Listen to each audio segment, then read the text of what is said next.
Your snacking routine can get a little dull. Time for a light and fit remix. Like a crunchy storm of graham cookies, caramel pearls, and dark chocolate, showering down into a smooth, creamy yogurt. Enjoy 3 light and fit remix varieties with craveable flavors and up to 120 calories and 10 grams of protein per 4.5-ounce serving. See remixyogurt.com. So good, so good, so good. Get ready, because Clear the Rack is on at your Nordstrom Rack store. Now through Monday, find incredible deals on Wear Now styles. On sale for even less at Nordstrom Rack. Take an extra 25% off red tag clearance throughout the store from brands like Free People, Steve Madden, Vince, and more. All sales final. The best stuff goes fast. So shop this sale at Nordstrom Rack today. Please see NordstromRack.com or ask a store associate for details. It's More Money with leading economist Steve Moore. Stephen Moore is with us, economist. With more than 30 years experience as an economist and as a leading thinker of government on business, showing deep understanding of the shifts in the global economy. He's leading economist Steve Moore with More Money on Talk Radio 77 WABC. Now, here's your host, Steve Moore. Welcome, folks. This is the More Money Show on WABC. Thank you so much for listening. This is a privilege for me every week from 1 to 3 p.m. Eastern Time to be in front of this microphone and speaking to you about what is going on with the economy, what's going on with your finances, how you can make more money. And obviously, we sprinkle in a little, and in some cases, a lot of politics. So our ratings are excellent. I appreciate regular listeners. And if you're new to the show, I hope you enjoy it. We try to make it fun. We try to make economics interesting, which is something nobody actually, almost no one does. I mean, Larry Kudlow does, and I'm so honored to follow the great Larry Kudlow on this radio station and other affiliates. Okay, so much going on this week. One of the most important things is I'm going to start with I told you so. I am not a financial advisor, but I did say 3 and 4 weeks ago, don't sell your stocks. Never sell your stocks in a down market. And I said, look, we're in choppy times. The market lost a lot of value from the middle of March, from about the middle of February through about the middle of April. But and at that time, all of the newspapers were saying, oh my God, the worst month ever for stocks. April is turning into be a miserable month. There's an old, what was the old poem about April being the cruelest month? And yet they wrote that, it was in the Wall Street Journal, New York Times, MSNBC, worst stock market ever. And since that, I just love irony. Since the media reported this bear market, we've seen one of the most ferocious bull markets in the last couple of weeks. So since April 21, the stock market is up some 2,500 points on the Dow. So if you sold in early April, you lost money. And I don't know how to time the market. All I'm saying is sometimes it makes sense to buy the dips in the stock market. It really does, because the long-term trend is always positive in stocks. It just always has been since the New York Stock Exchange opened its doors. We may have some more bear market ahead of us. I mean, these trade negotiations seem to be going well, but you never know. And when you hit snags in the trade deals, then the stock market falls, because investors are following this very closely. Those of you who are regular listeners to the More Money Show know that I'm not a big fan of tariffs. I am a big fan of this president. I'm a big fan of about 80% of the things he's doing on the economy. But I'm nervous about the tariffs, and I do think they've caused a disruption. I do think, despite the fact that we had a good jobs report on Friday, that we're going to probably see some layoffs as a result of these tariffs. A lot of the companies right now, and the manufacturing companies and the construction firms and some of our technology companies, are kind of at a standstill because of the disruption to the supply chains from the fact that a lot of the inputs that we use and the imports that we use to produce things, those ships are not sailing right now, literally, because of the fact that the tariffs have been so high. Now, Trump has suspended the tariffs, as you know, except for, I think, a 10% across the board tariff. And then China is being treated like a separate category, and I think that's appropriate. So let me kind of give you, if I may, my take on what Trump's theory and philosophy is, and you can agree with it or disagree with it. But here's where I think President Trump is headed with this. And I've had many discussions with him over the years, so I have a pretty good sense of how his mind thinks about the international trade situation. So Trump, first of all, foremost, understands that China is the new evil empire. And they simply are. And that's something that almost all Americans agree with me on, whether you are a Democrat, a Republican, whether you're a liberal or conservative. And by the way, I appreciate so many of my Democratic friends listening to the show. I'm a Republican, but I'm not a diehard Republican. And I really do appreciate the fact that we have listeners who have all sorts of different political philosophies. I know that because when we take your calls, I oftentimes hear from my Democratic friends who criticize me or Trump, and I'm fine with that. This is freedom of speech radio and freedom of thought radio. But the point I'm making is that when Trump thinks about trade, I think ultimately what he wants to do is isolate China. And that is a good plan, in my opinion, because I think China is a very dangerous country. I think the communists are completely controlling that country. I do not think China should be a most favored nation trading partner. That's the most absurd thing, by the way. This is one of my pet peeves. Why in the world is China still a most favored trading nation? They should be the least favored nation. Least, how should I put this? The back of the line trading nation of all the countries that we trade with. So I don't have a big problem with tariffs on China. I don't. I think if I have any complaint about the way Trump has handled this is that he's gone after some of our friends like Canada and Mexico and the Brits and the Europeans, who sometimes they're our friends. They're not always our friends. But I think it's important to unify the allies against China. And I said many times on the show, we are going to find out firsthand over the course of the next few weeks and months who's with us and who's not, who's really an ally of the United States. Some of these countries, like the Europeans, say, well, maybe we'll just trade with China. If they do that, screw them. I mean, how can we consider when we're in a trade war with China, and this is a trade war they started, they have much higher tariffs than we do. They cheat, they lie, they steal, they're building up their military in a very dangerous way. Why would they side with China? Why? We bailed out the Europeans twice in the last 100 years. We have paid over $1 trillion in NATO fees to help defend them. And now they say maybe they're going to try side with China in this. That makes no sense, but we're going to find out. And I'm here to tell you, I mean, if the Europeans decide they're going to side with China, screw them. We're not going to pay their defense bills any longer. We're not going to continue to bail them out. So China, the way to do that is to get trade deals with all these other countries. And I do believe you're going to see over the course of the next 4 weeks, a lot of trade deals being announced with Japan, with India, with Korea, with hopefully the Canadians. And incidentally, I'm a free trade guy. When it comes to North America, I'd like to just see North America be one big free trade zone. That was the Reagan vision. I liked what Trump signed into law in his first term, which was the U.S., Canada, Mexico free trade deal. Let's stay with that, Mr. President. It was your idea and it worked. Now, there's some abuses, no question about it. Let's fix those, but it's important that we maintain very good relations with our northern and southern border friends and allies. So if we can isolate China, I think that's going to lead to China either behaving themselves or they're going to go into a Great Depression. You see, China cannot grow their economy. They cannot if they don't have the ability to export things to the United States. They are totally dependent on our $23 trillion consumer market. We are the biggest shoppers in the world.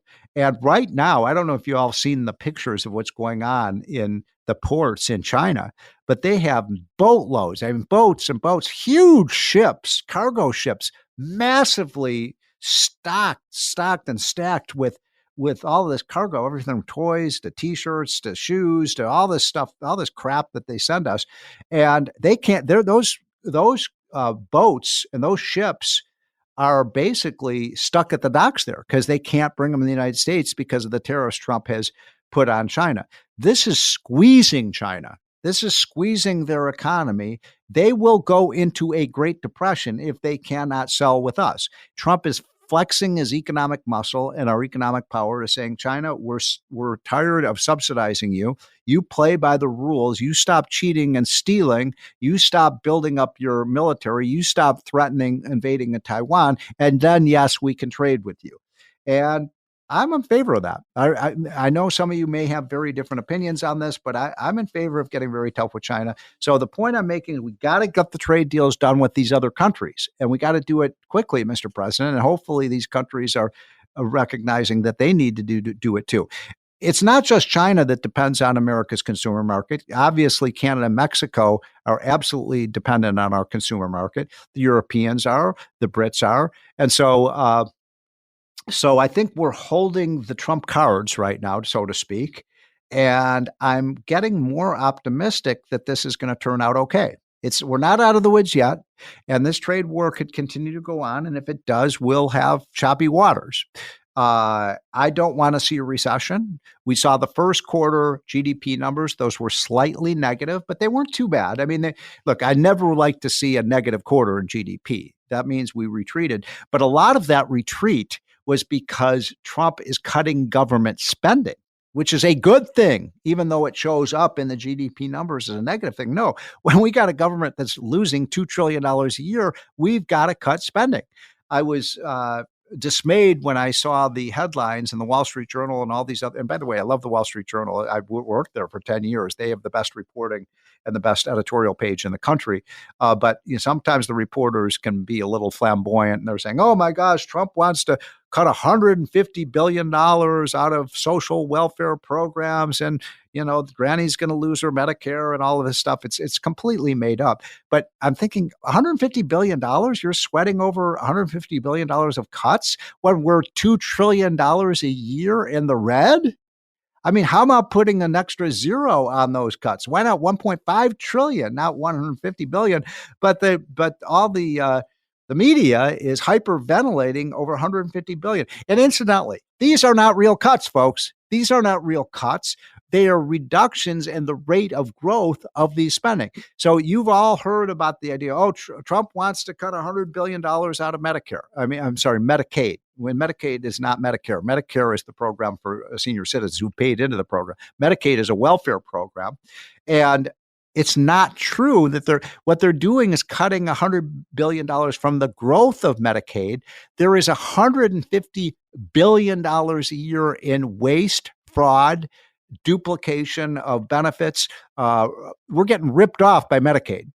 There are so many indications that illegal immigrants are getting Medicaid, people who could be and should be working. Republicans are saying quite correctly, if you're going to get free health care, if you're going to get free food, if you're going to get free government benefits, you better be working. You better be helping yourself.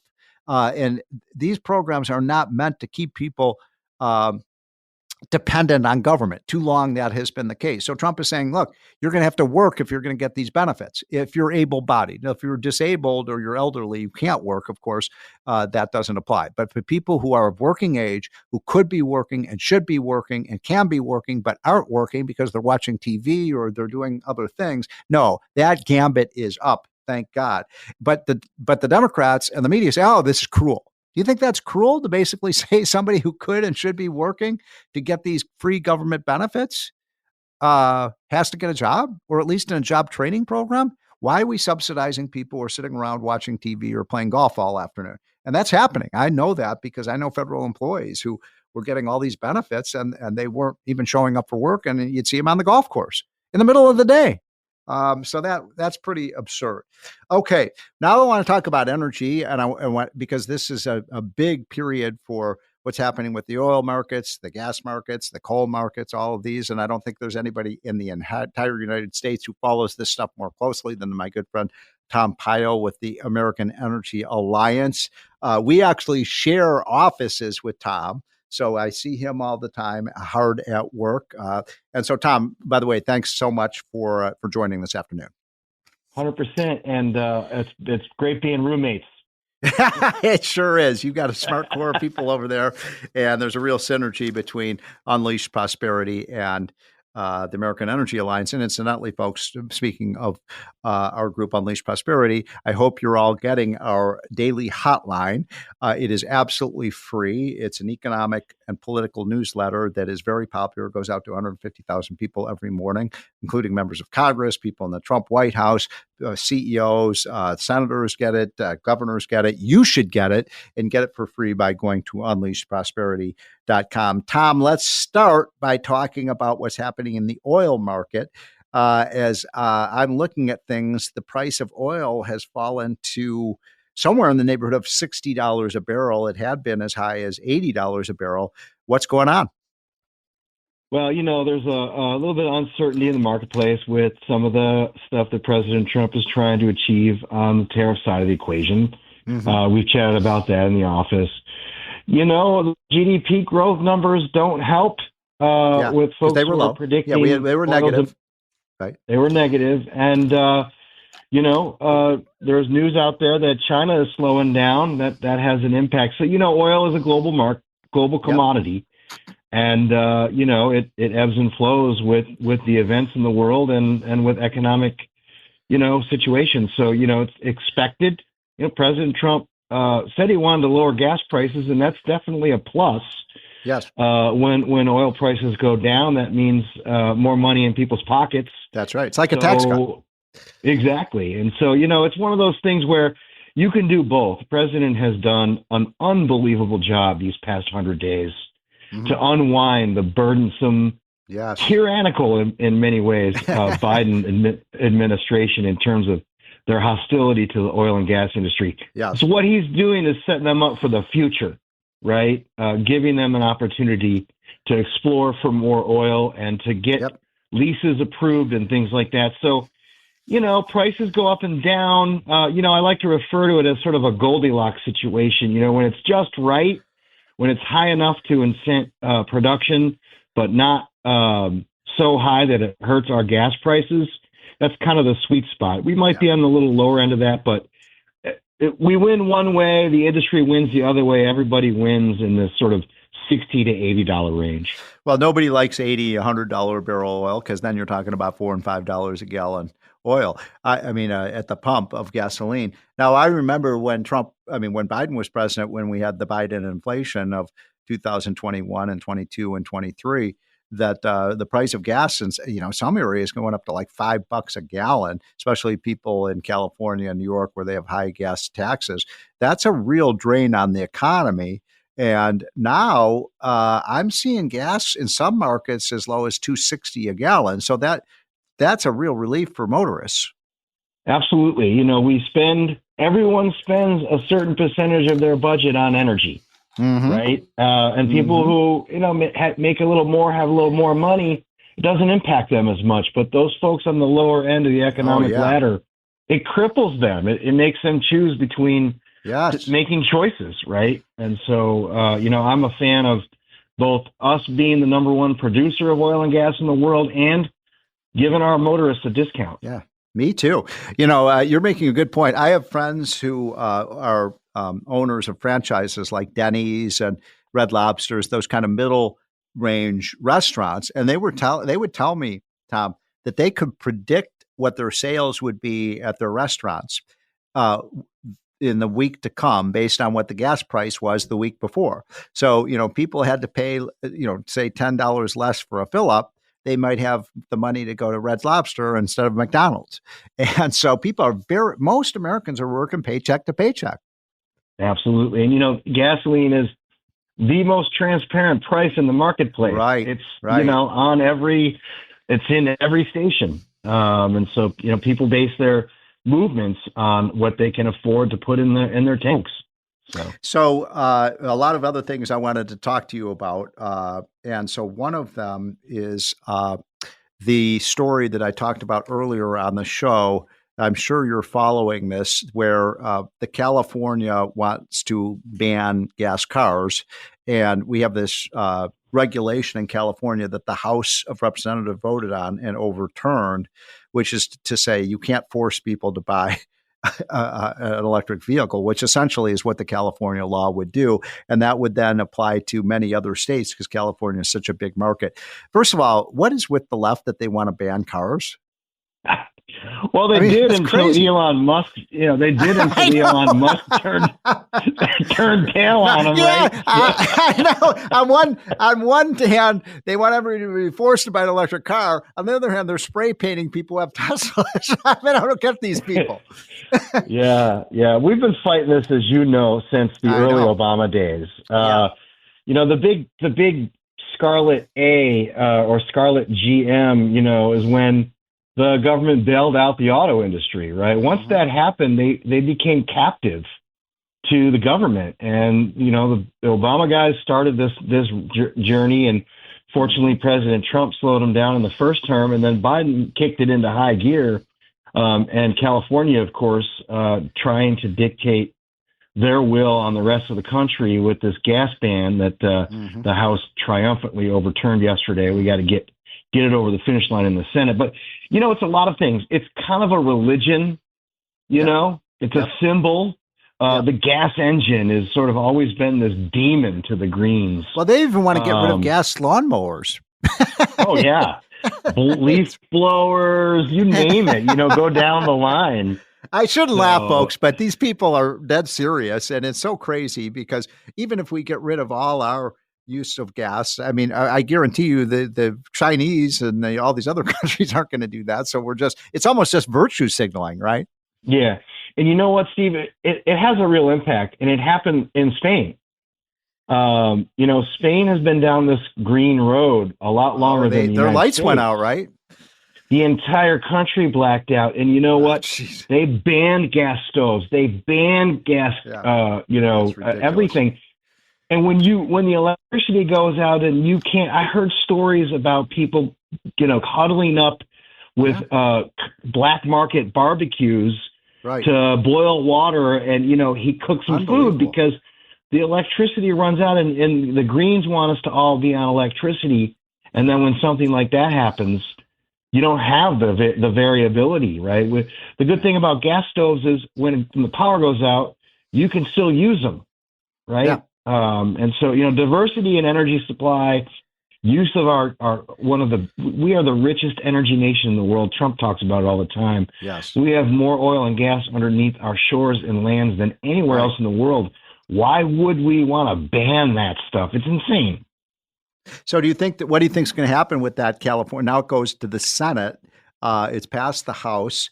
But I don't understand. We did get, I think, 35 Democrats to vote to stop the ban on gas cars. Only 30. I mean, it's a good thing that we got 35, but only 35. Does that mean there's 150 Democrats in Congress that want to force you to buy an electric vehicle? There are, and I'll tell you, 35 is a huge number for these guys, right? It just tells you the strength of the issue. That 35 Democrats crossed over and bucked the Greens on this thing. I'm confident that we'll get the bill through the Senate. I mean, the vote in the House is an indicator. Some of those Democrats who are up for reelection, I don't know they want to go back home and say, I voted to kill your gas car, So I'm talking to Tom Pyle, who is with the American Energy Alliance and one of the smartest guys in the country on energy policy. And I'm with you on that. I just think it's crazy that they would force people to buy cars they don't. And this is America, for goodness sakes, Tom. I mean, you should be able to buy whatever car you want to. And incidentally, my wife has one of the half gas, half electric, and she loves that, and it's the hybrid. And by the way, why is the left against hybrids? I mean, hybrids. No, I don't even get these solution. People. It's the perfect solution. Yeah. Right. You get the reliability of a gas engine, and you get a little better gas mileage. Like, why would they force the electrification? Because they hate oil and gas. They're, it's like a religion to them. Yeah. So, Tom, we got to take a quick break. Can I hold you over for one other? Because there's about 3 or 4 other questions I'd like to ask you. I don't want to abuse your time on a Saturday, but could you hold over for a few minutes? Absolutely. Happy to. Okay. This is the More Money Show. I'm talking to Tom Pyle, who's one of the world's expert on energy policy. Folks, we'll be right back. I didn't think the pain from the shingles rash would affect simple, everyday tasks like bathing, getting dressed, or even walking around. I was wrong.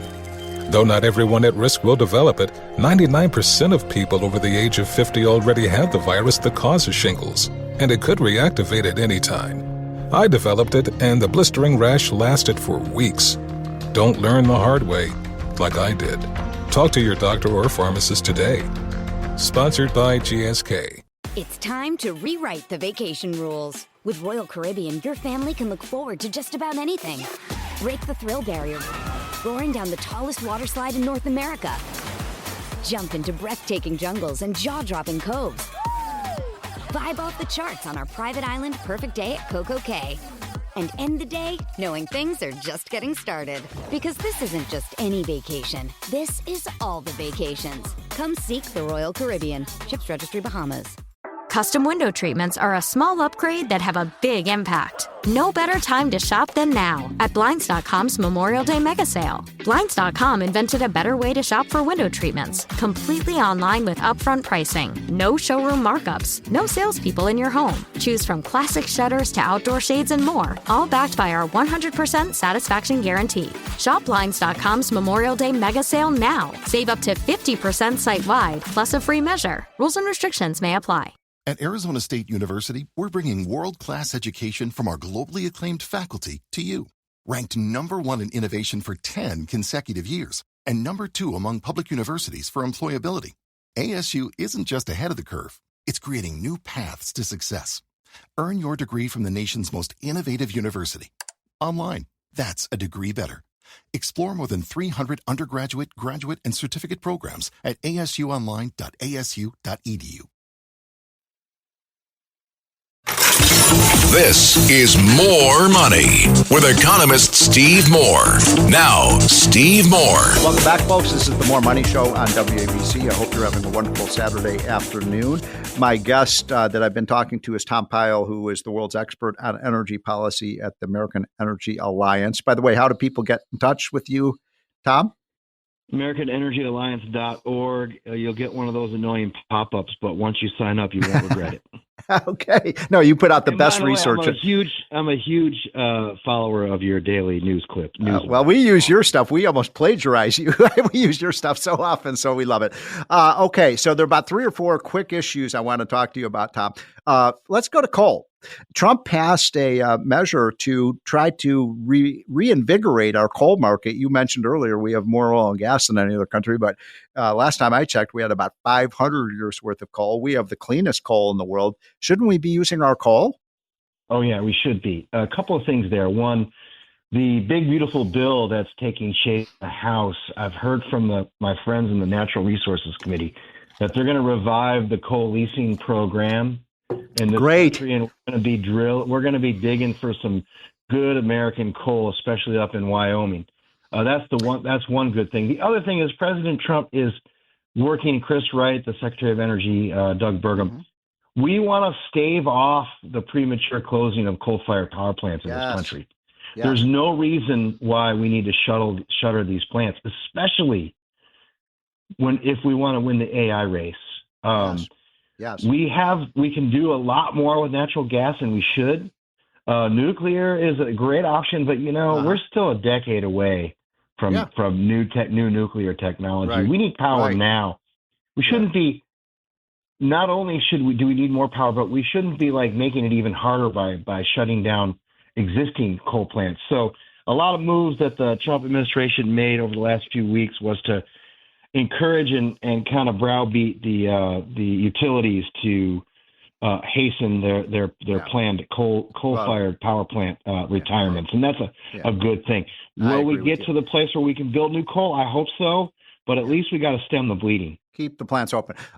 This is important because, tell me if I'm right. You're the expert on energy, but I've read that the United States does have the cleanest coal of virtually any other in terms of our regulations, because we don't want soot in the air and we don't want lead in the air, but we have pretty stringent environmental regulations, do we not, from the coal plants? Strictest in the world. The challenge though is that we can't build new ones, and the new ones are even cleaner, right? I mean, China's building a ton of coal plants, but But to their credit, they're building these supercritical facilities, which really cuts down on NOx and SOx. Now, the sheer volume of coal that they're burning means that they're going to be burning more. But if we had a government that said, you know what, you got an old plant, you want to retrofit it and make it better, you're going to get a free pass from the government. But the rules are set up now where the incentive is just to leave it as it is, and that's got to change. The other thing is the coal itself is cleaner, Steve. The Powder River Basin coal has some of the lowest sulfur content in the world. So the coal that comes out of that basin is already much cleaner than some of the other types of coal, lignite and others. So we're a win-win on safety and on environmental protection. And China, is building a lot of coal plants, right? China, India, the developed nations, right? They're like, hey, you know what, you Western Europe. I'm done with all this Paris business. Like, we want to grow our economies just like you had the opportunity to grow your economies. And so, yes, they are, and rightly so, they are building coal plants. So, Tom, just to change directions for a minute. This is Tom Pyle, who's one of the world's experts on energy policy. I read I think it was an IMF or World Bank report a couple weeks ago, that there are still, here we are in the year 2025. I mean, this almost made me sick reading this story. In the year 2025, there are still almost 1 billion people on the planet who do not have access to reliable electricity. That to me is one of the most outrageous human rights violations. We've got these environmentalists going into these countries saying, don't use natural gas, don't use coal plants, use windmills and solar plants. And you can hardly survive without electricity. So I don't know. It just infuriates me that we're not helping these countries. We do all this foreign aid. Hey, you know what we could really do to help with these countries is get them electricity, for goodness sakes. Yeah, the IMF and World Bank and all those bodies during the sort of, green net zero frenzy over the past few years, they actually stopped financing fossil, coal and natural gas plants. And that 1 billion number is bad. It's more than 2 billion for people who don't even cook. Wow. Not that they have none, but like more than 2 billion people in the world still cook and heat their homes with cow dung, with biomass, which is more and polluting, things like right? that. Absolutely, and it's harmful to them on a day-to-day basis. So yeah, I agree with you. It's immoral. It's shameful, quite frankly, that these guys. These are our Greens. These are the Greens who say they care. I guess they care about more the environment than they do about the welfare of the poorest people on the planet. One other quick question before I let you go, Tom. You mentioned this briefly. I'd love your reaction to.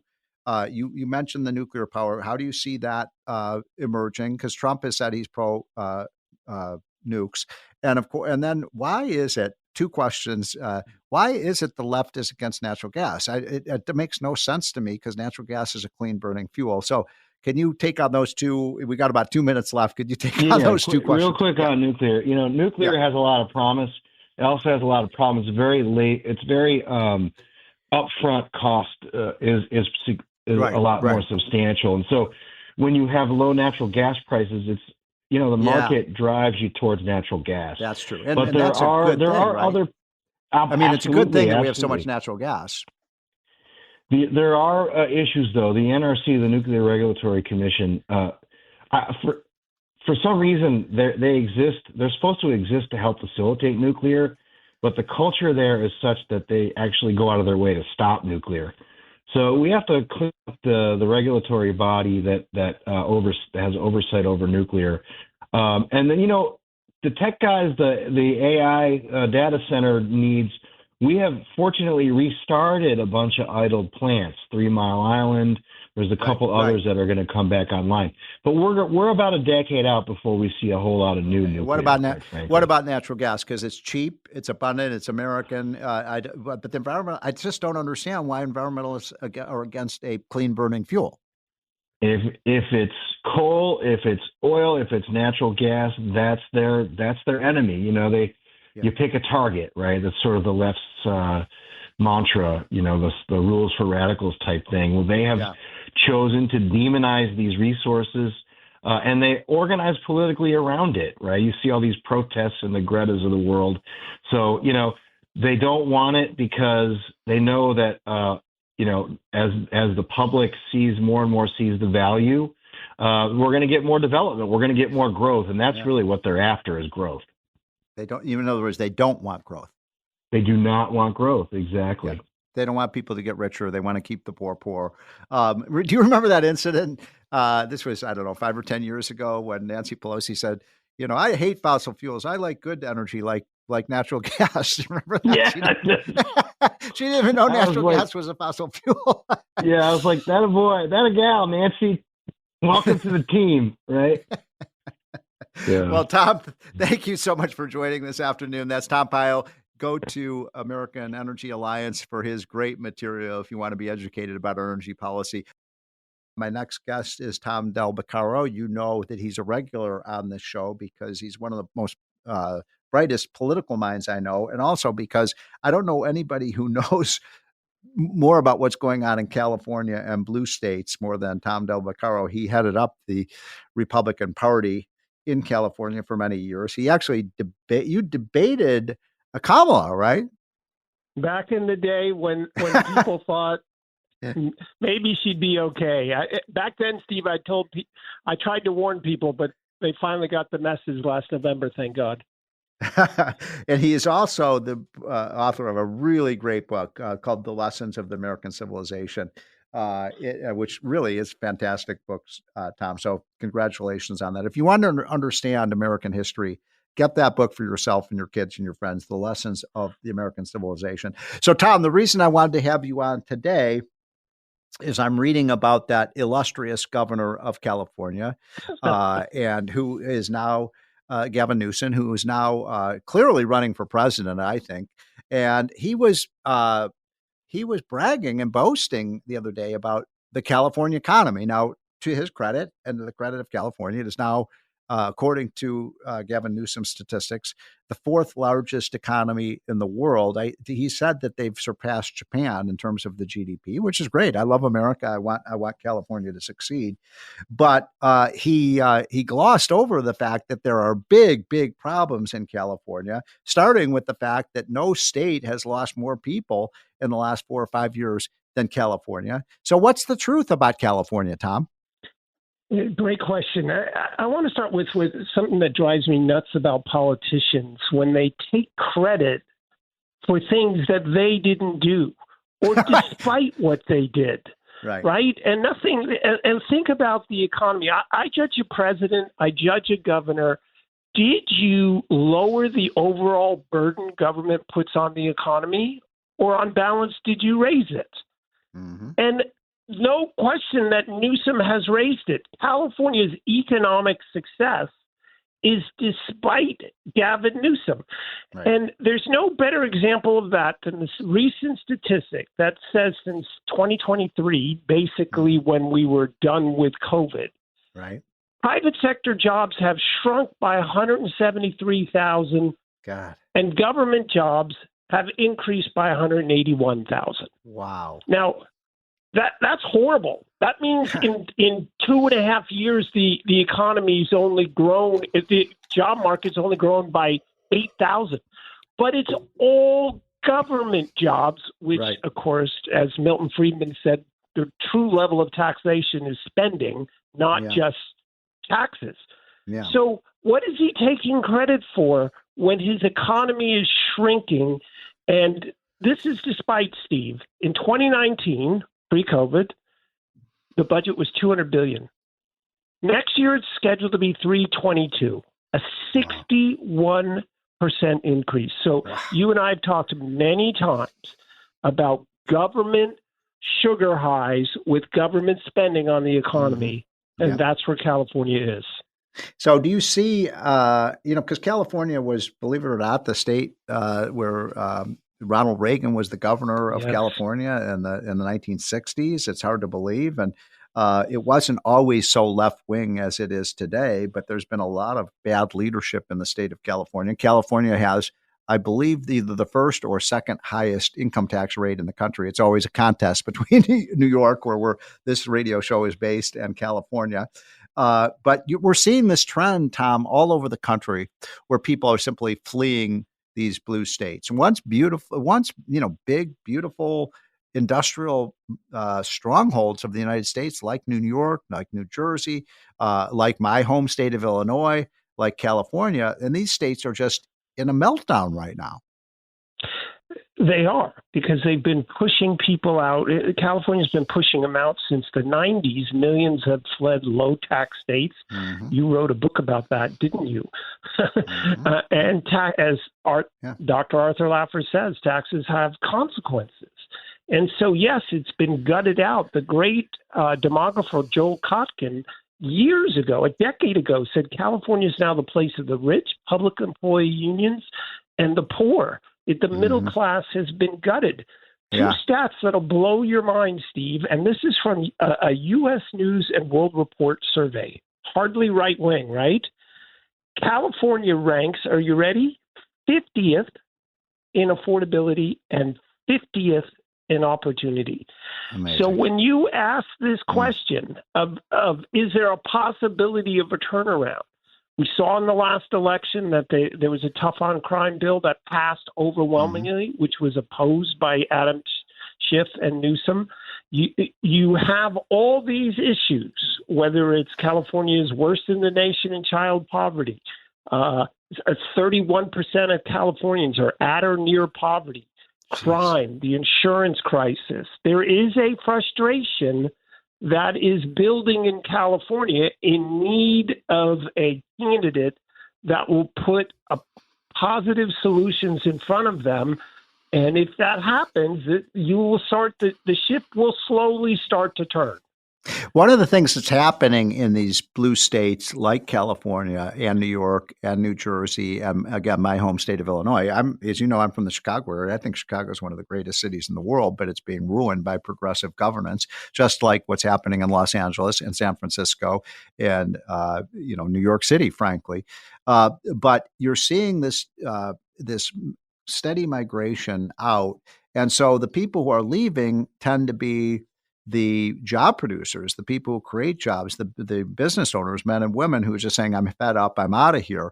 And that seems to me to be a vicious cycle where you're just going to have more and more. Well, it makes it harder, paradoxically, to reform these states because, for example, in New York, Lee Zeldin would have been elected governor. He would have been a great governor, except that 1 million New Yorkers who had left were Republicans. So there weren't enough Republicans to elect. And by the way, I'm not a rah-rah Republican. There are pretty bad Republican governors too. But the point is, it makes it harder and harder to reform these states, these blue states, because there's no moderates and Republicans left. Yeah, no question about it. By the way, I'm talking to you today from just outside of Chicago in the suburbs. And my family, both sides of my family are from Chicago. And the idea that Pritzker should be president is oh my God, what a joke! Let me just interrupt. Can I just interrupt you for a second? I mean, because you're making a really important point. I'm reading all these things about who are the front runners for the Democrats in 2028, and the three names that come up are Pritzker, who's the second worst governor in America, Gavin Newsom, who is the worst governor in America, although Hochul's pretty bad, and then AOC, who's Looney Tunes. That's the Democratic Party today? It is, actually. If you do internal polling, the strong plurality wants them to move left. The Democrats today are much like the Labor Party of the 70s, where the rank and file is just that committed to these far left things. Think of the California legislature today, despite what Newsom wanted, is passing a bill that says that selling kids 16 and 17 for sex is not a felony. That is passing the legislature. That is how far left they are. And so you asked the question, yes, the middle class has been gutted. A lot of people have gone to low tax states, but in politics, you have opportunities. Opportunities take leadership and with a plan and execution. And so, as you know, there are some candidates running in California, Steve Hilton and Chad Bianco. I've counseled them both. Be very clear and specific on 2 or 3 solutions that you want to bring and put them in people's hands. Don't play nice. Don't say I'm a nice Republican. Say I'm going to fix your problem of income or whatever it is with this plan. Too many times Republicans are soft on plans, and that doesn't work. Well, we saw, look, these places can be reformed. I saw this. Most of our listeners saw this and experienced this in New York when Rudy Giuliani became mayor of a city that was in rapid decline. And within 5 years, New York was back.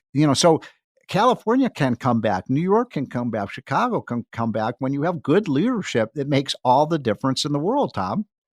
Yeah, no question about it. And that's why it's, there's this national fight of everybody against Trump and Trump, fighting the establishment.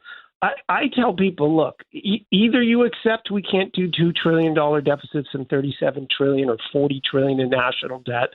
Which side do you come down on? And you saw the Journal this week, I think on Friday, talk about slashing spending. Really? We need to go back to 2019 levels. Not $160 billion is not slashing anything. Yeah, no, it's so true, so true. Well, Tom, one last question on the way out. California wants to ban gas cars. Really? Well, I mean, it's remember, absurd. For Democrats, it's not how you perform; it's how you talk. And the idea that they have. That AOC is out there and they're not stopping her and they can't stop her. So it's rhetoric versus reality. Yeah. That will never hold up in the long run, but it is. And I think even Gavin Newsom will say, okay, well, we need to moderate that, blah, blah, blah.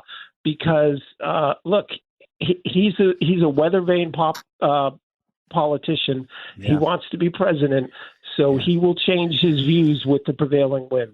Well, he will, but I mean, I think the Republicans, and again, I'm not a rah-rah Republican, but if I'm running against either Pritzker or Gavin Newsom, it's, do you really want to make America look like California and Illinois? Exactly. Yeah. Tom, hey, great to be with you. I hope you have a great weekend. That's Tom Del Beccaro. Get his book, folks, The Lessons of the American Civilization, which I think is one of the best history books I've read in a long, long time. Folks, we'll be right back. This is the More Money Show on WABC and other affiliated stations. You know that feeling when someone shows up for you just when you need it most? That's what Uber is all about. Not just a ride or dinner at your door. It's how Uber helps you show up for the moments that matter. Because showing up can turn a tough day around or make a good one even better. Whatever it is, big or small, Uber is on the way, so you can be on yours. Uber, on our way. Ryan Reynolds here from Mint Mobile. I don't know if you knew this, but anyone can get the same premium wireless for $15 a month plan that I've been enjoying. It's not just for celebrities, so do like I did and have one of your assistants switch you to Mint Mobile today. I'm told it's super easy to do at mintmobile.com/switch. Upfront payment of $45 for 3-month plan, equivalent to $15 per month required. Intro rate first 3 months only, then full price plan options available. Taxes and fees extra. See full terms at mintmobile.com. Brace the rudders! Raise the sails! Raise the sails! Captain, an unidentified ship is approaching. Over. Roger. Wait, is that an enterprise sales solution? Reach sales professionals, not professional sailors. With LinkedIn ads, you can target the right people by industry, job title, and more. We'll even give you a $100 credit on your next campaign. Get started today at linkedin.com/results. Terms and conditions apply. What does every USAA member have in common? Family. We're one big family who supports the military community and their eligible families. And if you, your parent, or spouse served, you could join our family and save big on auto insurance. Visit USAA.com/join today to check your eligibility. Membership eligibility and product restrictions apply and are subject to change.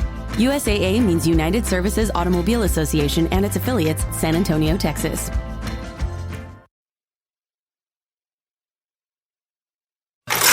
It's More Money with leading economist Steve Moore. Stephen Moore is with us, economist. With more than 30 years experience as an economist and as a leading thinker of government on business, showing deep understanding of the shifts in the global economy. He's leading economist Steve Moore with More Money on Talk Radio 77 WABC. Now, here's your host, Steve Moore. Welcome back, folks. This is the second hour of the More Money Show on WABC and other affiliated stations.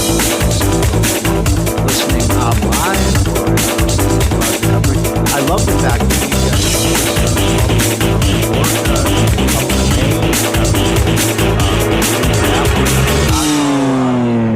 got a call the other day from someone in Denver. So it's so cool that we have people all over listening to the More Money Show. We are on every Saturday afternoon from 1 to 3 p.m. And as you all know, I follow Larry Kudlow. So it's pretty amazing on WABC. 5 hours of live programming on the economy and on politics. I don't think there's any other station in the entire country that has that kind of coverage. So it is a pleasure and privilege for me to be part of that and to follow Larry. Okay, so a lot of stuff going on in the second hour we want to talk about. We talked in the first hour a little bit about what's going on with the economy, the GDP numbers, that the fact that we got a blockbuster jobs report, which is fantastic news. I was shocked by that, by the way. I thought we would have lost jobs in April, given the turmoil from the tariffs. We didn't. Did you know, folks, there's a record number of people working today in America? That's a pretty incredible, given the hole that was dug by Joe Biden and the fact that Trump's only been in office for a little over 100 days. But I was really heartened by that. And the idea of a recession, I think, went way down when we got that positive report. So I am relieved by that. Okay, a bunch of things that are on my agenda that I wanted to talk to you about. We talked in the first hour about the trade disputes and how Trump is going to get us out of this, and I think he will. And I'm not a big tariff guy, as you know, and I know when I've taken listeners in the last few weeks, people have gotten angry at me. They think I'm a little too tough on Trump. Trump thinks I've been a little too tough on him too when I go on Fox News. I love this president. I just am nervous about tariffs. I'm not a tax guy. I don't like taxes. I want them to be low, not high. So a couple of things that I wanted to bring up. One is I'm just amazed by the media coverage saying, oh, the taxes from the tariffs are really doing all this damage. And look, tariffs are taxes, no question about it. And they do shrink the economy when you have higher tariffs. But what I find interesting is all these, I'm going to just read some of these headlines from the last week. This is from the Wall Street Journal. And my friends at the Wall Street Journal, I used to work there, as many of you know, so I love that newspaper. I think it's the best newspaper, and they've got the best editorial page. But here's what the news section wrote on their front page the other day. Quote, the rush to beat tariffs is distorting the economy. There's more to come. That's true, but I'll get to my point in a second. But here's NBC News. U.S. economy shrank as consumers went on a pre-tariff spending binge. Well, that is also true, but a lot of that is attributable to the fact that people are changing their behavior. I mean, I could go on and on with these various headlines. Let me see if I've got another one here. There's about 3 or 4 others. And it just amazes me that, here's one from Marketplace. Retailers and consumers stockpiled before tariffs hit. Well, what does that mean? That means that these companies and the consumers are adjusting their behavior to the taxes. Now, think about that. Hold that thought for a moment. People do change their behavior when taxes are raised or when they fall. Well, that's the whole point of the More Money Show. That's the whole point of supply-side economics. That's the whole point of the Laffer curve. People respond to taxes. If you raise people's taxes, they're going to react in very dramatic ways to reduce the taxes that they pay. And that's how the world works. And my point is, if tariffs have those negative effects, which they do, then what about taxes on payrolls? What about sales taxes? What about income taxes? What about capital gains taxes? Well, those have negative effects too, right? But the media never talks about that. they don't understand the Laffer curve that if you tax something, you're going to get less of it. And if you tax something less, you are going to get more of it. This is the whole basis of what we do at Unleash Prosperity with Larry Kudlow and Art Laffer and Steve Forbes and myself. We promote this idea that taxes have very negative consequences. The media never says that about income taxes. They never say that about payroll taxes. They never say that about sales taxes, but apparently the only tax that affects behavior is tariffs. That's a hypocritical statement. No, all taxes have negative effects. And so raising the income tax, as some Republicans, Democrats want to do, would have a very negative effect because the worst taxes are the ones that have the highest tax rate. So, for example, let me just give you a very simple example. Let's say you have a 25% tax on something, on working or starting a business or saving. That is going to lead you to want to save or work and invest less, right? Because again, if you tax something, you get less of it. So now, if let's say you raise that tax from 25% to 50%, I'm just giving you a simple example. So prior to the tax increase, the negative effect from the income tax would be a 25% disincentive, right? Because that's the tax rate, 25%. Now, if you raise that tax to 50%, now your incentive to evade the tax or not pay the tax by not working or investing goes up to 50%. You see what I'm saying? So the higher the tax rate, the more your incentive is not to engage in that behavior. Another way of describing this is, let's say for a minute you had a tax system where you tax people, let's say 10% for working on Monday, 20% for working on Tuesday, 30% for working on Thursday, and let's say on if you work on Friday, you pay a 50% tax. Now, how many people do you think would work on Friday? So let me give you a firm example. Let's say that you had a tax system in the United States where you tax people 10% for working on Monday, 20% for working on Tuesday, 30% for working on Wednesday, 40% for working on Thursday, and 50% for working on Friday. Now, how many people do you think would work on Fridays? Right? No, people aren't stupid. They're going to work a lot on Monday and Tuesday when the taxes are low, and they're going to work a lot less on Friday when the taxes are high. That's why so-called progressive graduating income taxes are a bad idea. The more you make a progressive tax system, the less people are going to work, especially at the higher income levels, or invest because they're paying a huge tax penalty. So I just find it highly ironic that they don't get this on the left. One last point before we take our break. A big deal happened in the House of Representatives today, and this is one of my pet peeves. Many of you know that I don't want the government telling us what kind of heaters we have in our house, how much air conditioning we use, what kind of appliances we have, what kind of lawnmowers we use. The government wants what kind of light bulbs you can put in your, lamps. I hate that stuff. I don't want the government telling me what I can and can't buy. Well, one of the big regulations that was put into effect by the state of California was to essentially ban gas-powered cars, like normal cars, by the year, I don't remember the exact year, 2028, 29, 2030, or something like that, where basically everybody would have to buy an electric vehicle. I'm not against electric vehicles. My wife has a hybrid. We love that car. So I'm not against them. But the government was basically going to say in California, everybody has to buy an electric vehicle car, no more gas cars. And because California is such a huge market, that would have affected the entire automobile fleet of the whole country. And you would have had that policy essentially adopted by all the states because the manufacturers wouldn't manufacture gas cars if they couldn't sell them in California. So it was essentially a backdoor ban on buying anything but an electric vehicle. I'm not against electric vehicles. If you want to buy them, great. I'm pro Tesla. I'm not anti-Tesla, but I do believe in the freedom to choose. So California wanted to ban them, and this has gone to the Congress to overturn that ban.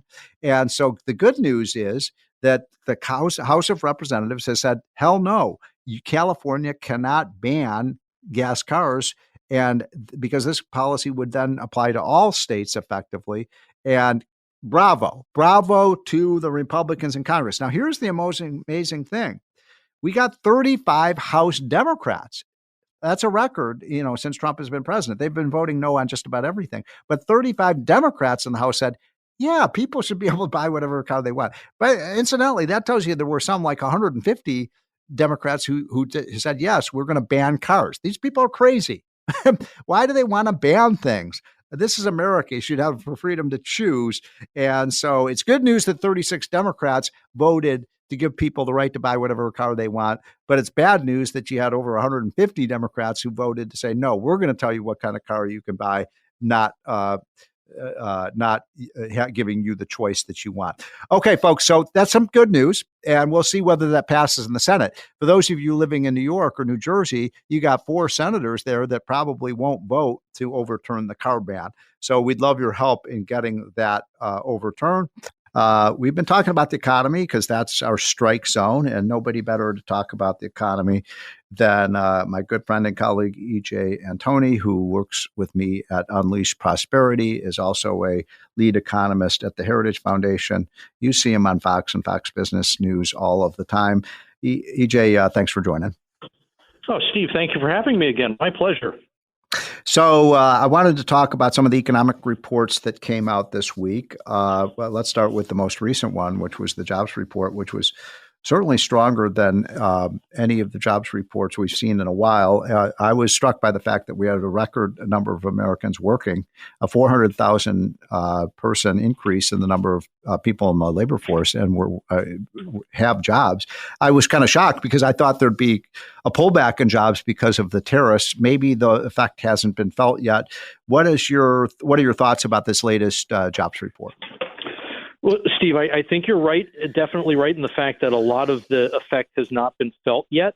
If we look at, for example, when these surveys were taken, it was essentially the second and third week, more or less, April. Of April. Exactly. Yeah. So, and as we look at other private survey data, what we find is that any layoffs that we did have last month were concentrated towards the end of the month. But even still, you're right. It was a good overall number.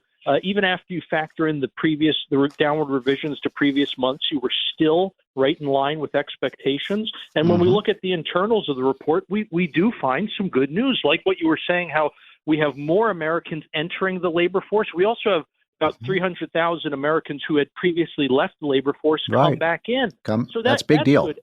Right. And they're coming in and finding jobs. It's not like they're starting to look for work, but they can't find any yet. They're actually finding jobs. And the job gains are pretty widespread. Full-time employment went up. Part-time employment went up.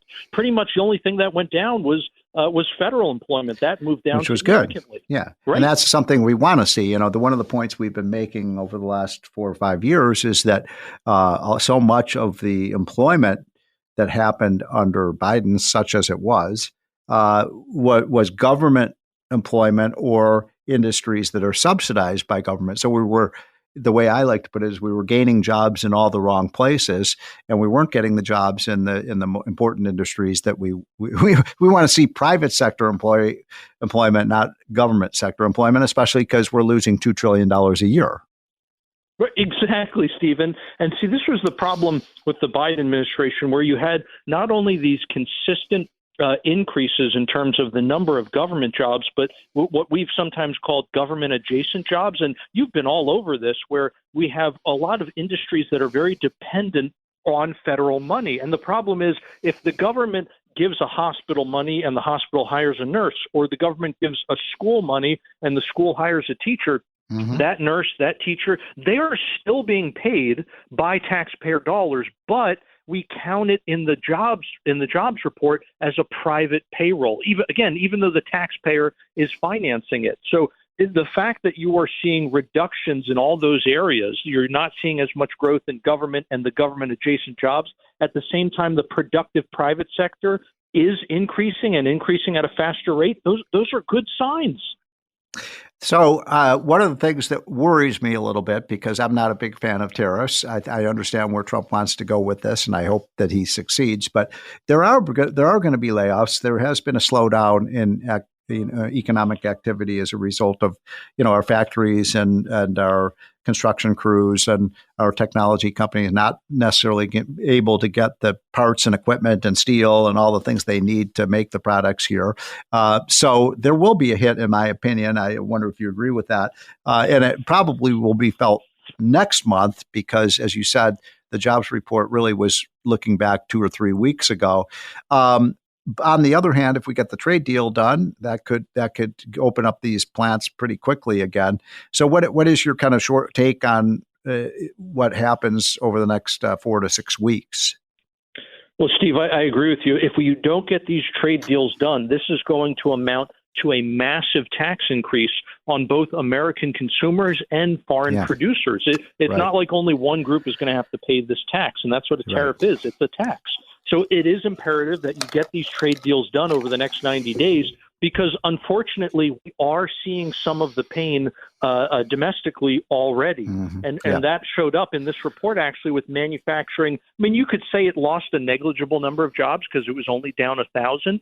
But if we look at where the jobs were lost, it was automotive parts manufacturing. It was chips manufacturing. So the areas that are very dependent on inputs from abroad have already taken a little bit of a hit. I get it. It's not a lot, but it is showing up in the macro level data. So again, it's imperative we get deals done and get it done soon. So I wanted to switch directions a little bit. I'm talking to E.J. Antoni with Heritage Foundation economist and with Unleash Prosperity. I'm just frustrated by some of these headlines in just the last couple of days in the Wall Street Journal and other papers about these savage cuts in the budget that Republicans are talking about. The big screaming headline in the Wall Street Journal, $150 billion cut from all these important programs. The social welfare net is being slashed and so on, which is such BS because these programs are still going to grow like weeds, and all they're doing is slightly reducing the rate of growth of these programs. But my gosh, for the average person who doesn't follow this stuff like you and I do, they think, oh my gosh, we're going to lose our Medicaid, we're going to lose our health care, we're going to lose our jobs, we're going to lose, our Social Security benefits. And there's not 1 ounce of truth to any of that. Exactly, Steve. And I share your frustrations. It's so difficult to have to, push back against this narrative every single day. But we have to. We have to because otherwise people are going to believe the nonsense and believe, frankly, the lies. It's amazing how when the Doge guys, for example, find $100 billion in abuse, in corruption, and fraud, and waste, they're finding illegitimate Medicaid payments. Of course. The left is screaming about cutting those illegitimate payments, saying you're making cuts to Medicaid. We're making cuts to people who are fraudulently supposed to be on the program. Money. Right. To fraudsters. Exactly. And the irony here, Steve, is the fact that the more you cut illegitimate payments, the longer you essentially keep these trust funds that finance these programs, the longer you keep those trust funds solvent, and the more you ensure that legitimate beneficiaries can get their money. Yeah, such an important point, and I couldn't agree more. I mean, if you care about the future of Social Security and Medicare and Medicaid, then why would you want to allow people to defraud the system? And so, by the way, some of these people don't even live in the United States, for goodness sakes, that are ripping off the programs and taking money from the taxpayer illegally. And so I find that to be, incidentally, even if we're $150 billion, just the fraud alone per year in the Medicaid is estimated at $150 billion a year.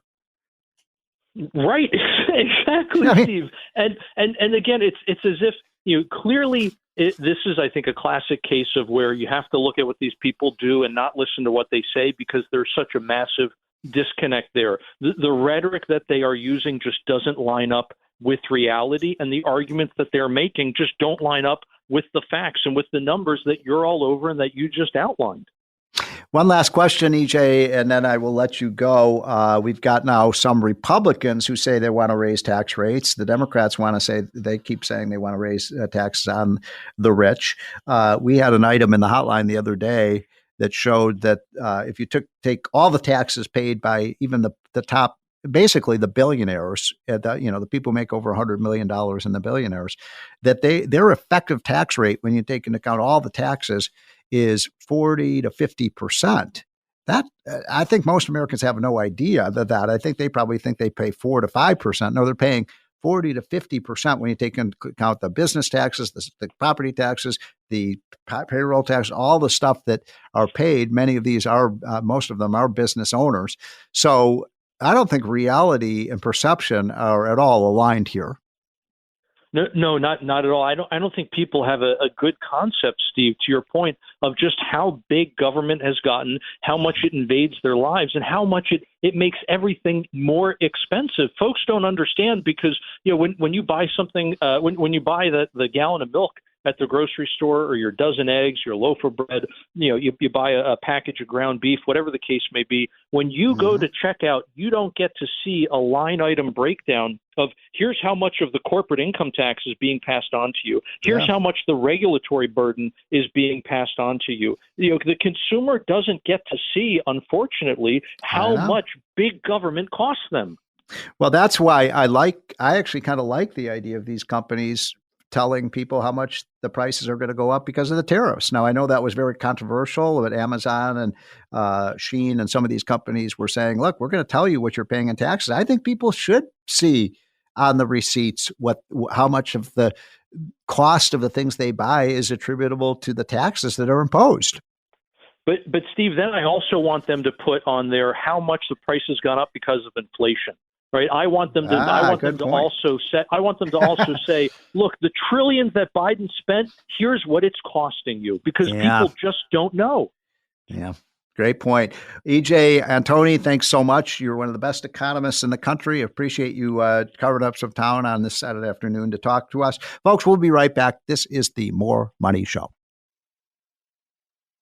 The new McCrispy Strip is here. Dip approved by ketchup, tangy barbecue, honey mustard, Sprite, McFlurry, Big Mac sauce, double dipped in buffalo and ranch, more ranch, and creamy chili McCrispy Strip Dip. Now at McDonald's. Ba-da-ba-ba-ba. Whatever the occasion, effortless elegance is right this way. Because Hilton brings you new ways to stay courtesy of the Nomad London. And it doesn't stop at award-winning dining in a space draped in velvet and illuminated by vintage chandeliers. No, this day goes beyond with unparalleled personalized service and attentive hospitality.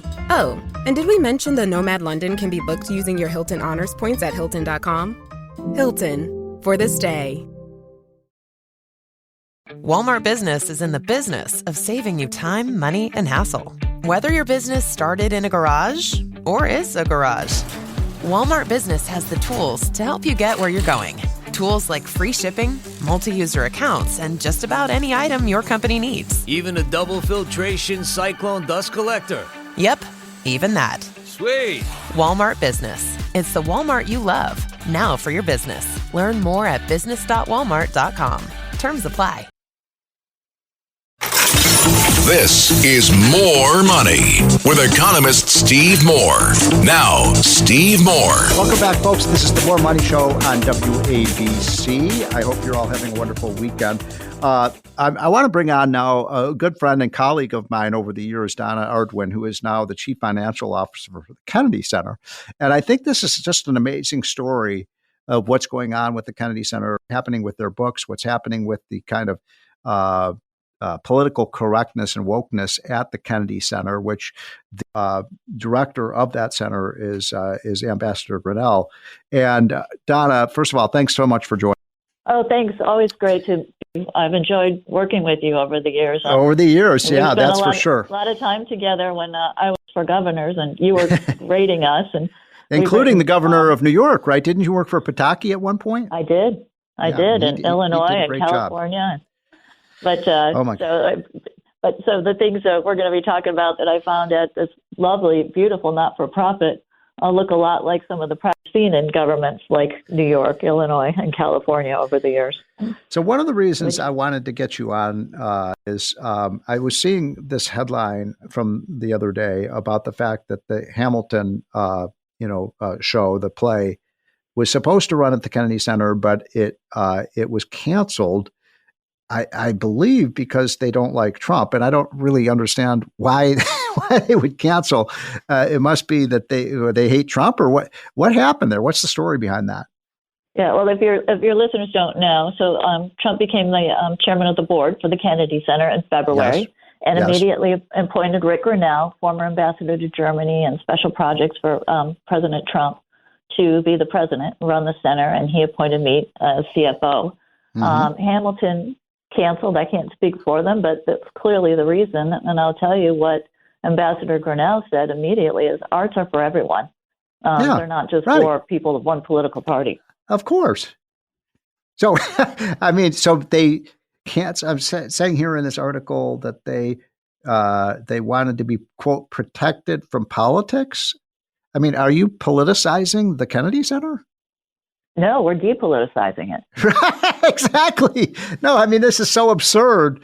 And it just seems to me, Donna, this is a sign of the Trump derangement syndrome that people talk about, that they're going to deny people the arts and the ability to watch this wonderful show because they hate Trump.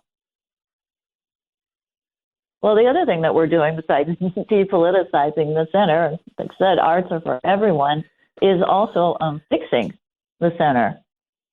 When we got here, Steve, we found, you probably saw when Donald Trump came through, he said this beautiful memorial to John F. Kennedy, which, by the way, the Kennedys raised the money to build in the first place, is in disrepair. And we also found that the finances are significantly in disrepair. Well, they were. We've taken immediate steps to reverse that with both reducing our expenditures, getting our budgets in line, but also with new plans and new people, new marketing plans, new fundraising plans. So there's a lot of excitement and brewing at the Kennedy Center. So what is the status of, by the way, I drive by the Kennedy Center. It's beautiful, actually, the new art around the Kennedy Center. So congratulations to you. But have you seen what it is the in the evening? In the evening, it's lit up red, white, and blue now. Beautiful, beautiful, beautiful. I'm just so proud when I go over that Memorial Bridge and see the lights and the structures there. It's a beautiful building and it's amazing. So, what is the status of the finances of the Kennedy Center? Yeah. So when we got here, it was dire. The center had had an operating budget of about a negative $100 million a year, a $250 million budget. So they were budgeting. Wait, time out. Hold on. Say that again. So they were spending $100 million more than they were bringing in, or what? What do you mean? On operating activity. So before fundraising, meaning that they weren't even attempting to book shows to make a profit, and so the fundraising was supposed to fill in for that instead of endowment building, which it should also be doing. But that wasn't even working for them. So they then built the Reach, which you may see sort of those new buildings next to the Kennedy Center. The past chairman and president built these $200 million of new buildings with no real plans to use them to earn any kind of profitability. And they took out a $72 million note to pay for it, raised money to put in a debt reserve, but because they weren't balancing their budgets even with fundraising, they spent down the debt reserve. So when we got here, when Rick and I got here, the center was out of cash. Jeez. So thank you so you've turned around the finances. You've only been there for 3 months or something like that, and it's amazing. That's right. Yeah, we've turned them around. We're meeting with our Audit and Finance Committee and going to be reporting all of the changes to them and a balanced budget. So you're saving the Kennedy Center from themselves, basically, from the mismanagement. It just sounds like it was incredibly financially mismanaged. Was that just under the Biden administration, or was that prior to that? It was the previous president of the center. Yeah. They just didn't pay attention. Who was let go by President Trump. Amazing. Well, thank you for what you guys are doing. So Rick Grinnell, tell me about him and his management style and his, he's been incredible as a sort of CEO of the Kennedy Center in terms of turning it around. He's a rising star in the Republican Party. Absolutely. Absolutely. So incredible to work with Rick. He, first of all, found that it changed a lot of personnel, brought in some really exciting people who just can't wait to make the Kennedy Center what it was supposed to be and what it can be, and even more. Bringing in not just the same fundraisers that we always have, but bringing in shows and performers that may have never thought of performing here before. We have Dolly Parton coming. When musical acts come, they play with the orchestra, so it's just lovely. And non-equity Broadway shows, which means non-unionized Broadway shows. So there's a lot of opportunities. He's also found that, because of his management style versus the previous style, I found that people have a lot of ideas around here that they were just never able to, bring to bear or even talk about. And now they've just been unleashed with their creativity.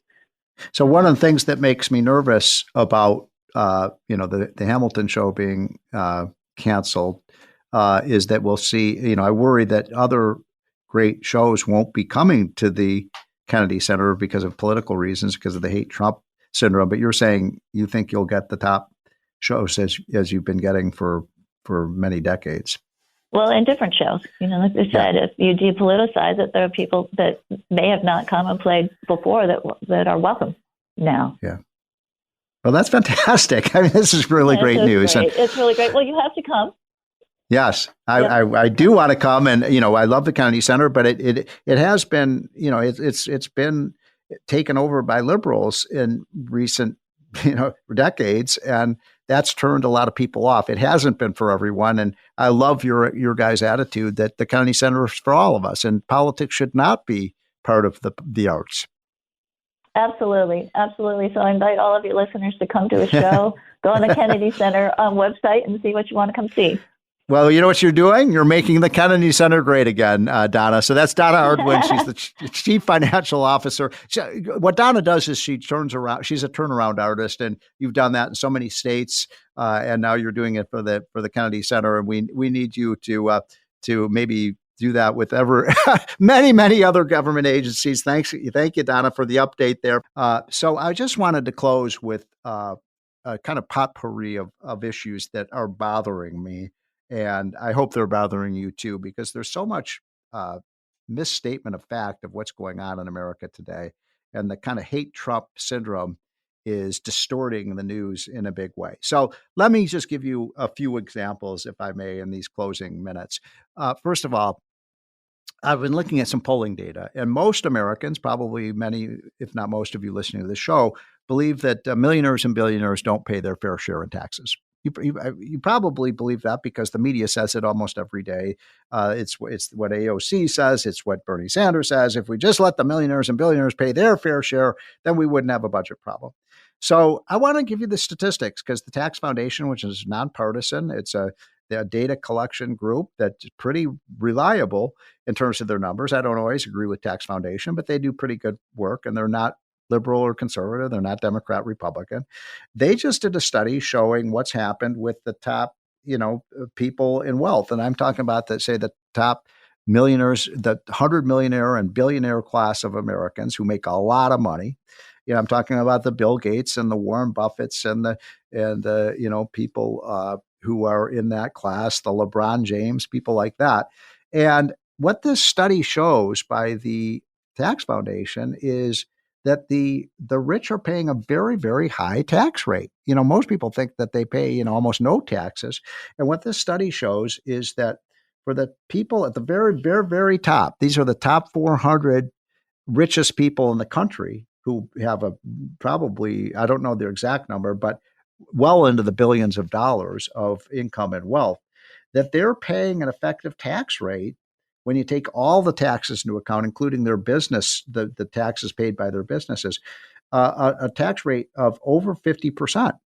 Over 50%. Over half of the income that they make is taxed. I bet most people think they pay 5%. No, they're paying 50%.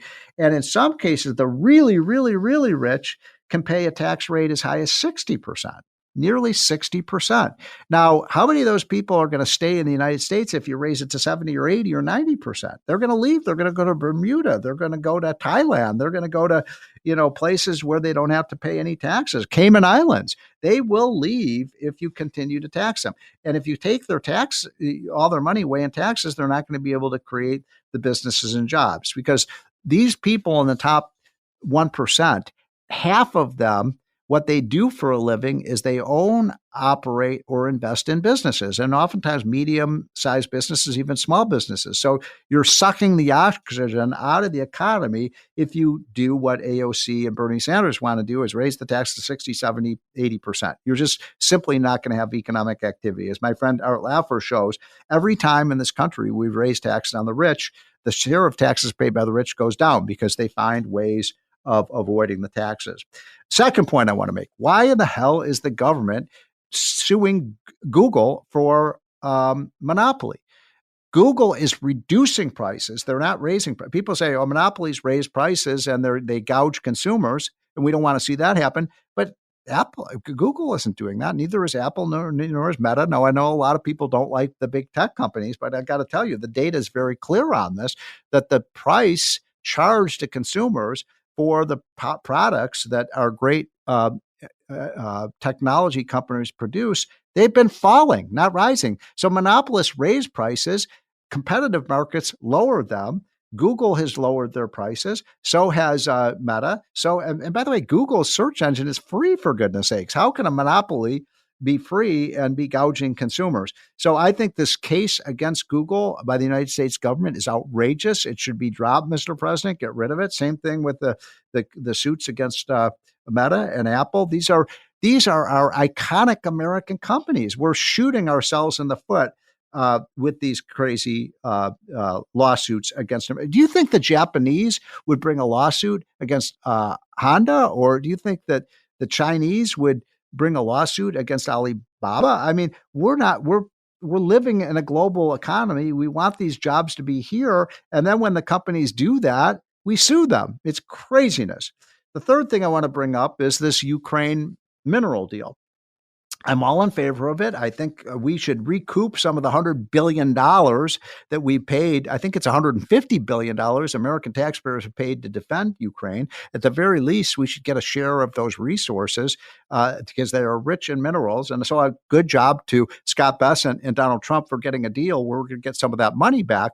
But it raises a question. And for those of you who are regular listeners to this show, you know that we at Unleashed Prosperity have put out a major report that we have $12 trillion of mineral resources here in the United States. We're the richest country in the world and most highly endowed country in the world in terms of the minerals and energy. But I'm just talking about mineral right now. We have $12 trillion in the mountains of the Colorados, of the Dakotas, of Montana, of Utah. Why aren't we mining? We haven't been mining in this country for close to 25 years because of environmental regulations that make us dependent on Russia, on China, Uzbekistan, Ukraine, all of these countries. Some I don't even know where they are, African countries. Why?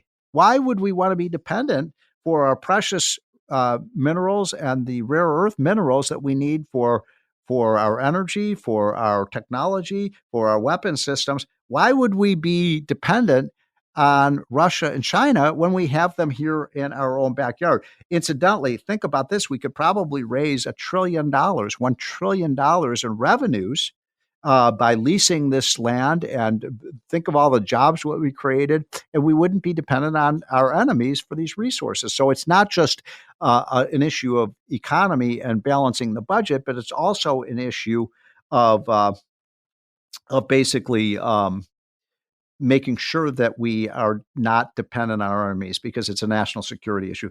Finally, I'm not a big fan of tariffs. But what's going on is the people who are really getting rich on the tariffs are the lobbyists in Washington. So they're running around getting carve-outs, getting special exemptions.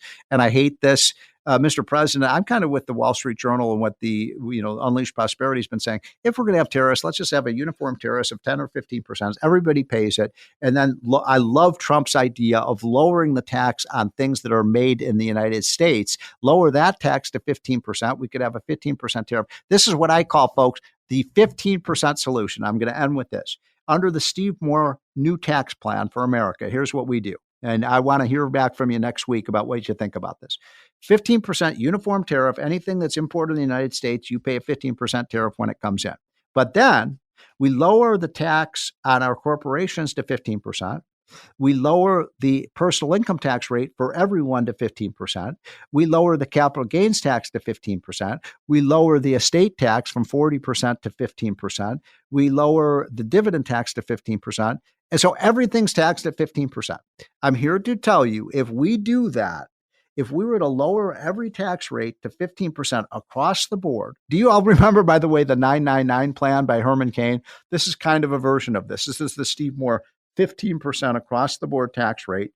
I guarantee you the U.S. economy would have so much rocket fuel in our companies and bringing money back to the United States. No one in the world could compete with us. We would blow away the rest of the world with the 15, 15, 15, 15 plan. So I want to hear from you next week. I'll be taking your calls and we're going to talk about this. What do you like? What do you not like about the Steve Moore 15% tax plan for everybody? Everybody pays their fair share, no exemptions. I love it, but I want to hear from you what you don't like about it or what you do. Folks, I hope you have a great rest of your weekend. We are now going to hear from two of the best in the business in terms of how you can make more money, Bob and Ryan Payne. Have a great weekend, folks.